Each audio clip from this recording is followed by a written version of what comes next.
মামা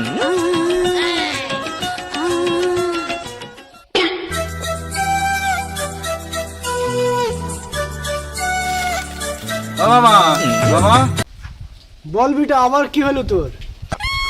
মামা আগের বার একটা কাজ দিনি, এবার কিন্তু আমার কাজ করি দেখাইতে হবে। আমাকে কোটিপতি করে দিতে হবে। কোটিপতি তো তুই হবেই রে, তোর কপালে লেখা আছে, কিন্তু তোকে 10 বছর অপেক্ষা করতে হবে।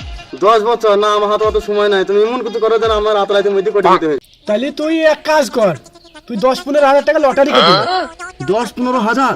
আমার কাছে তো অত টাকাও নেই, আর লটারি তো কোনো গ্যারান্টি নেই। এটাও ঠিক। তাহলে তুই এক কাজ কর, তুই জমি জায়গা ঘর বাড়ি যা কিছু আছে সব বেচে দে, রাতারাতি কোটিপতি হয়ে যাবে। আমার কাছে তো জমি জায়গা কিছু নেই, আমি তো পথের ভিখারি। ও বাড়া, তাহলে তুই গান মারা গায়ে জন্মে তুই কোটিপতি হবে না। ও বাবা, তুমি কিছু করো না, তুমি কিছু করো না বাবা। কি করবো রে বাড়া, এমন এমন শিষ্য চলে আসে। তাহলে তোকে একটা কাজ করতে হবে। কি বাবা? নিচের বিচি দুটো বেচে দে। দুটো কিছু দাম কত হবে বাবা? 2 তো 144, মানে 1,44,00,000। 72 লাখ। गाड़ मेरी दिल रे बाहर बोले बिपाक।